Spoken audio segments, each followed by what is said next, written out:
is hunger in my blood, screaming out loud for what I want. See me running for.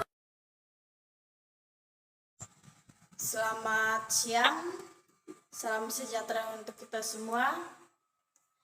Jadi pada kesempatan hari ini, kami dari kelompok 5 akan mempresentasikan hasil dari kerja kelompok kami. Yang pertama, kami akan memperkenalkan diri kami terlebih dahulu. Saya selaku moderator dari kelompok 9, Seli Andira. Saya Stefania Iki. Saya Windy Novianti. Saya Anjani. Saya Hestina.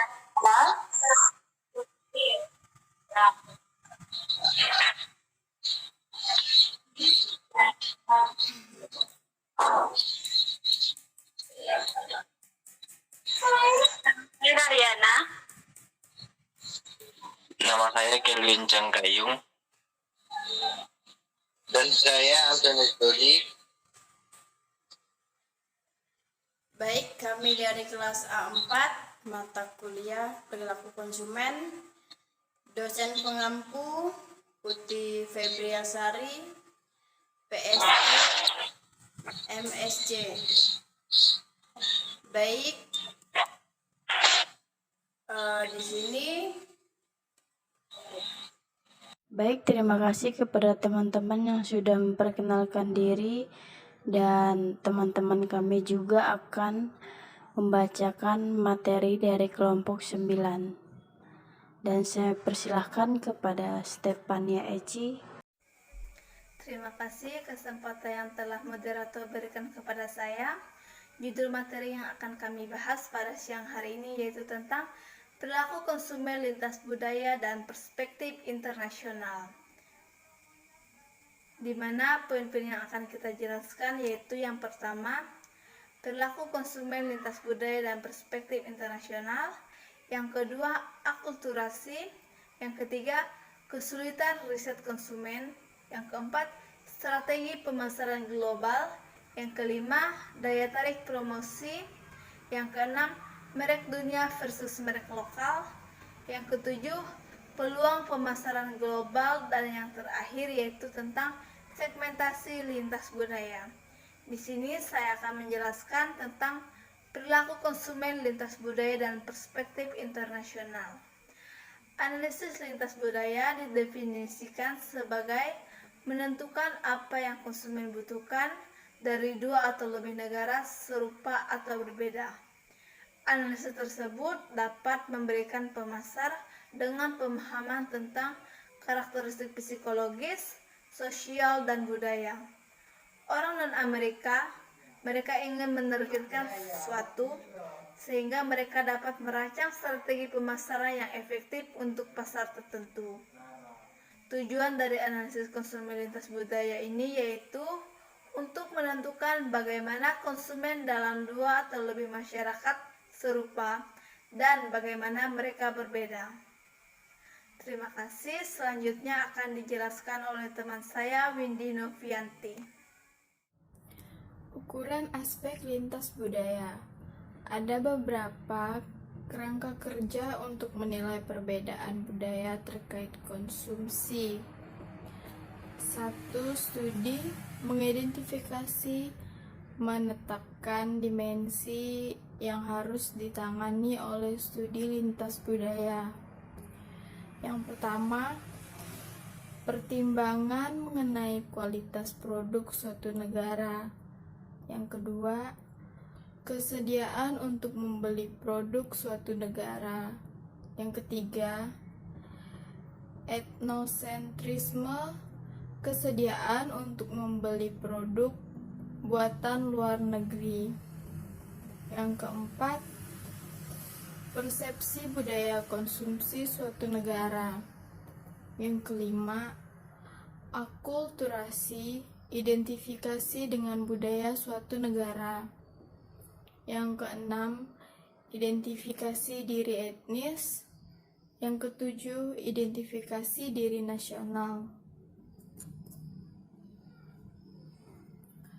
Akulturasi. Akulturasi adalah proses di mana pemasaran belajar melalui analisis lintas budaya tentang nilai budaya, kepercayaan, dan kebiasaan budaya lain, dan kemudian menerapkan pengetahuan ini untuk memasarkan produk internasional. Faktanya, akulturasi adalah proses pembelajaran ganda. Pertama, pemasaran harus mempelajari segalanya yang relevan dengan produk dan kategori produk dalam masyarakat di mana mereka merencana untuk memasarkan. Kemudian mereka harus membujuk atau mengajar anggota masyarakat itu untuk memutuskan cara tradisional mereka dalam melakukan sesuatu dan mengadopsi produk baru. Untuk mendapatkan penerimaan untuk produk budaya baru di masyarakat asing, pemasaran harus mengembangkan strategi yang mendorong anggota masyarakat itu untuk mengubah atau bahkan memutuskan tradisional atau bahkan memutuskan tradisi mereka sendiri, untuk mengubah sikap mereka dan mungkin mengubah perilaku mereka. Untuk mengilustrasikan hal tersebut, upaya pemasaran sosial yang dirancang untuk mendorong konsumen di negara berkembang untuk mendapatkan vaksinasi polio untuk anak-anak mereka akan membutuhkan proses akulturasi 2 langkah. Pertama, pemasar harus mendapatkan gambaran mendalam tentang sikap dan kebiasaan masyarakat saat ini terkait dengan pengobatan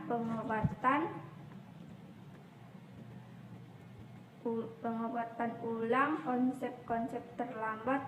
Kemudian pasar harus merancang strategi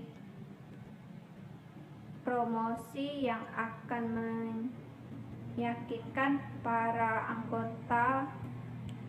anggotanya pasar sasaran agar anak-anak mereka divaksinasi. Meskipun hal itu memerlukan perubahan sikap saat ini, terlalu banyak pasar yang mempertimbangkan ekspansi internasional, percaya bahwa jika produk mereka berhasil sukses di dalam negeri, mereka juga akan sukses di luar negeri. Sudut pandang yang biasa ini meningkatkan kemungkinan kegagalan pemasaran di luar negeri. Ini mencerminkan kurang apresiasi terhadap keunikan psikologis, sosial, budaya, dan karakteristik lingkungan dari budaya yang berbeda. Kesulitan riset konsumen. Melakukan studi riset konsumen di negara asing lainnya seringkali sulit. Misalnya, sulit melakukan riset pasar ala barat di negara Islam Timur Tengah. Di Arab Saudi misalnya adalah ilegal untuk menghentikan orang di jalan, dan kelompok fokus tidak praktis karena sebagai besar pertemuan 4 orang atau lebih dengan pengecualian pertemuan keluarga dan keagamaan dilarang. Perusahaan-perusahaan Amerika yang ingin berbisnis di Rusia telah menemukan sejumlah informasi terbatas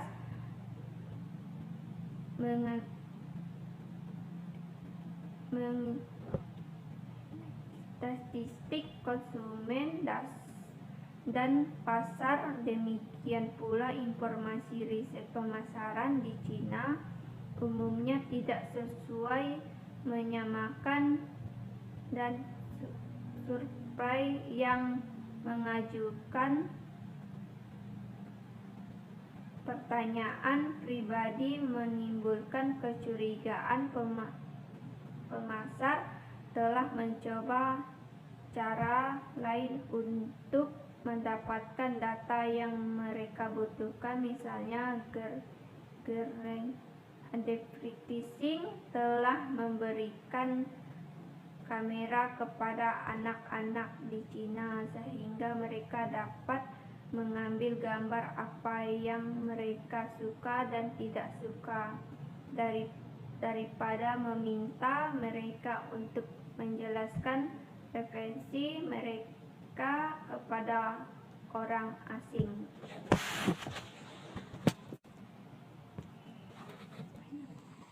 Baiklah, saya akan melanjutkan presentasi tentang strategi pemasaran global. Secara sederhana, pengertian pemasaran global adalah suatu strategi pemasaran yang dilakukan dan diikuti oleh banyak negara di dunia. Jadi, pemasaran global merupakan kegiatan ekonomi, yaitu jual beli produk dalam global market yang dilakukan oleh masyarakat dunia. Pemasaran global memiliki manfaat, yaitu 1. Meningkatkan pertumbuhan ekonomi. 2.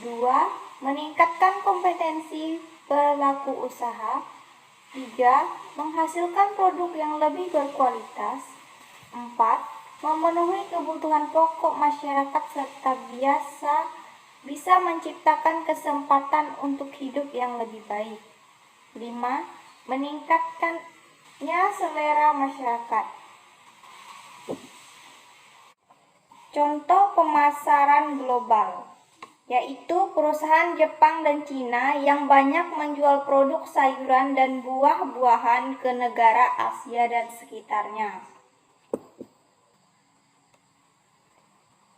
Berdasarkan gaya konsumen, peneliti dapat mengelompokkan konsumen ini menjadi 4 kelompok.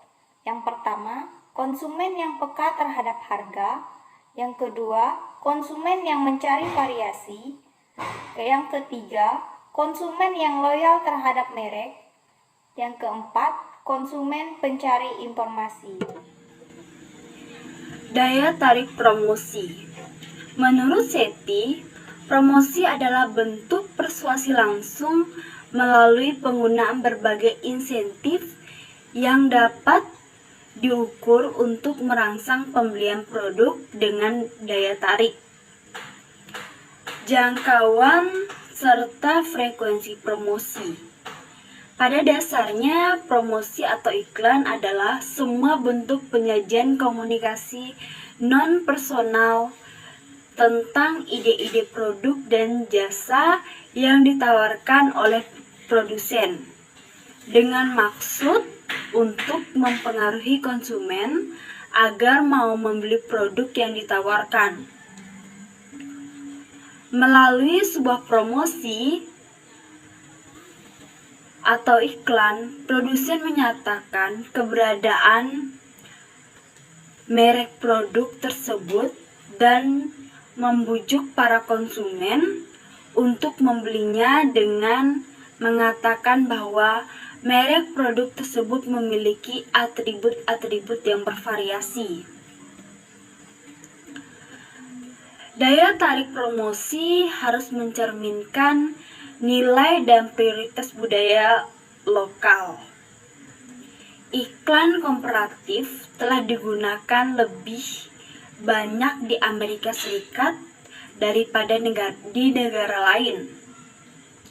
Namun, satu studi konsumen Amerika dan Thailand menemukan bahwa kemampuan persuasif iklan komparatif antara kedua kelompok itu terkait dengan dua ciri kepribadian self-constitutional yang mengacu pada bagaimana individu-individu memahami dan menafsirkan dunia di sekitar mereka,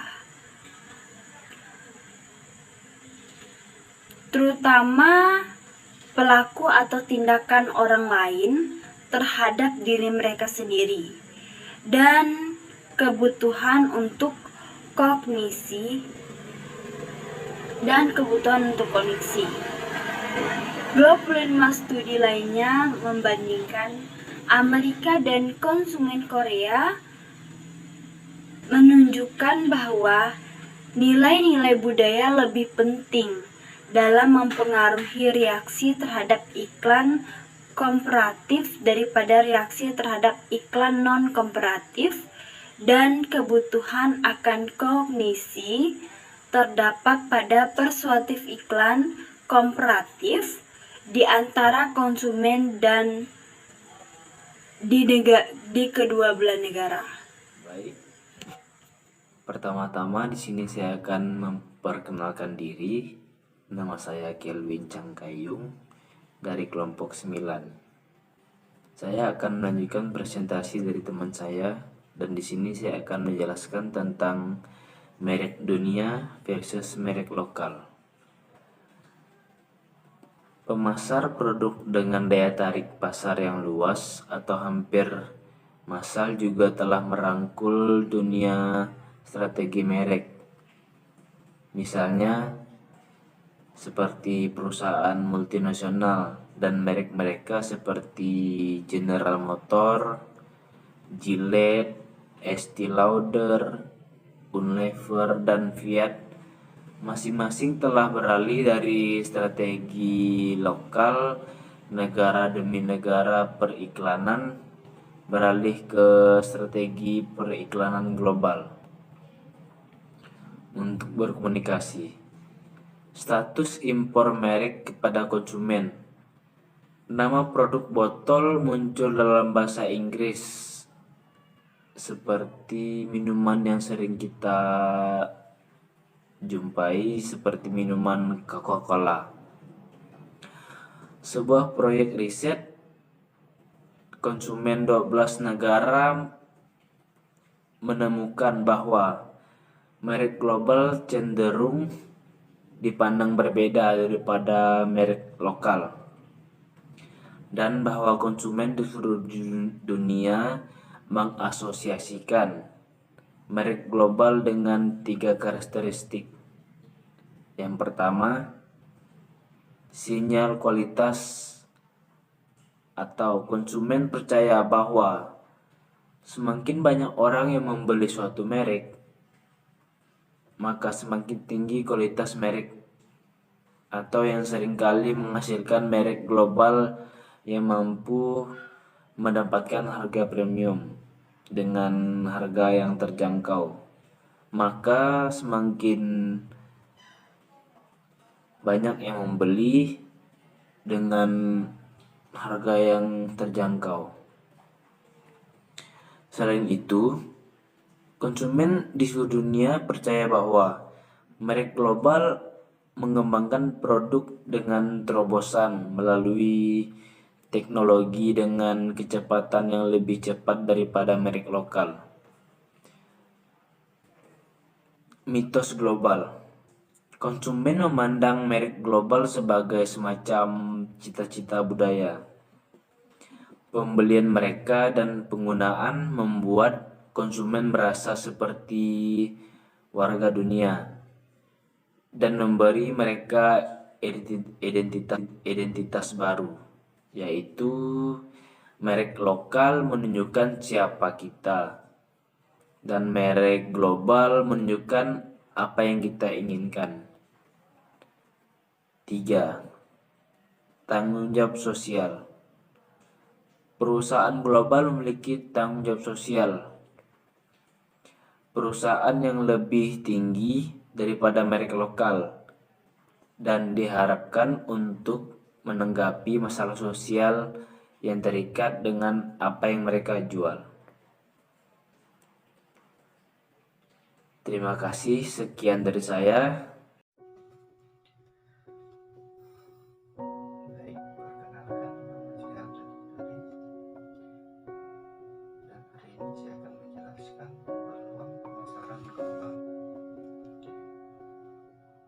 Perusahaan semakin menjual produk mereka di seluruh dunia karena berbagai alasan. Pertama, telah ada penumpukan berkelanjutan dalam multinasional dan daya tarik umum pasar multinasional. Produk atau layanan yang berasal dari satu negara berarti semakin banyak dicari oleh konsumen di negara di belahan dunia lain. Kedua, banyak perusahaan Amerika telah menyadari bahwa pasar luar negeri merupakan peluang penting untuk pertumbuhan masa depan mereka ketika pasar dalam negeri mereka mencapai kedewasaan. Kesadaran ini mendorong mereka untuk memperluas wawasan dan mencari konsumen di pasar di seluruh dunia. Selain itu, konsumen di seluruh dunia sangat ingin mencoba produk asing yang populer di tempat yang berbeda dan jauh. Pasar global bersifat dinamis dan peluang pemasaran baru terus bermunculan.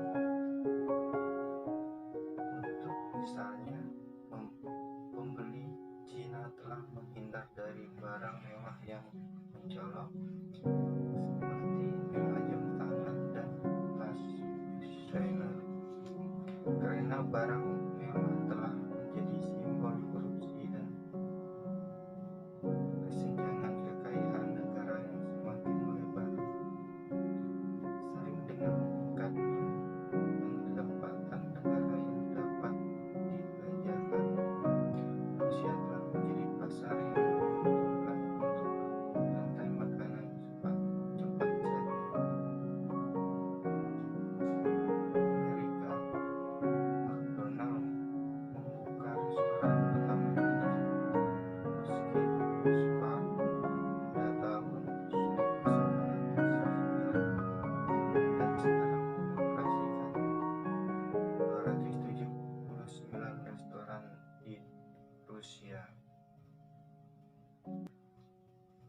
Segmentasi lintas budaya.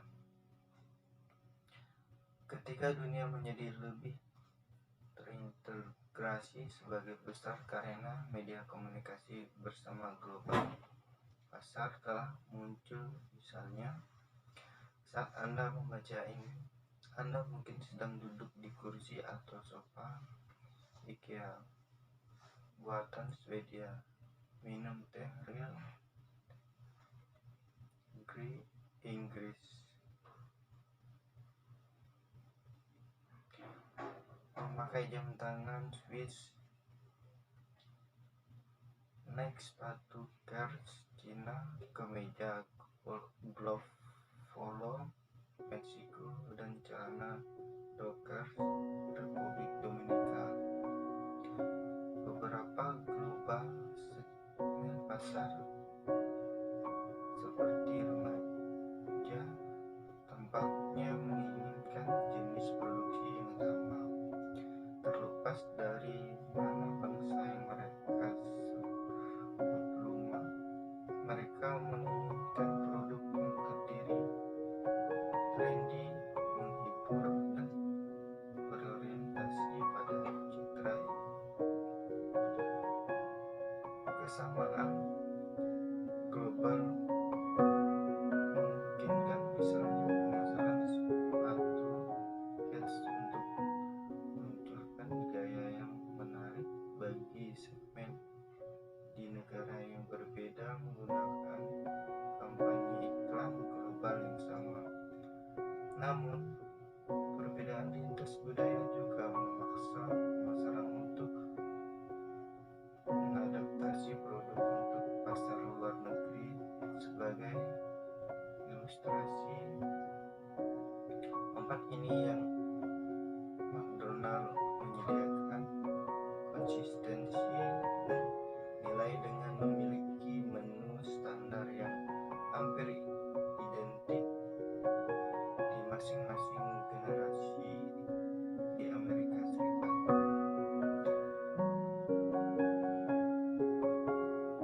McDonald harus menyesuaikan penawaran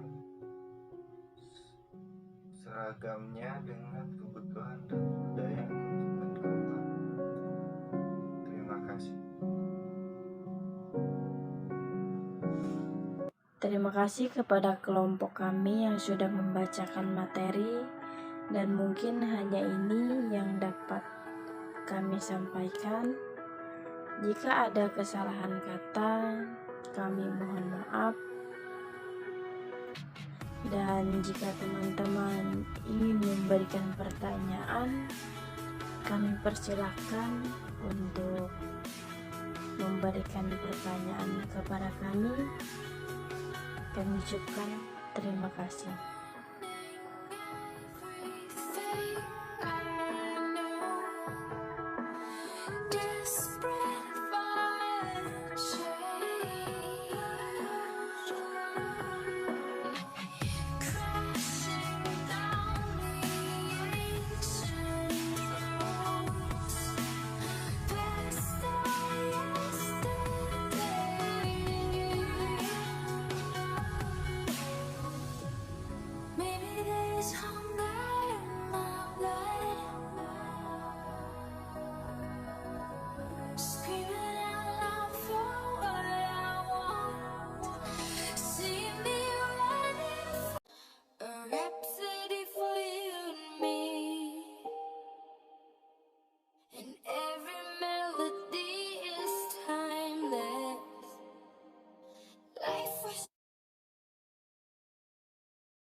Upon a younger year, when all our shadows disappeared, the animals inside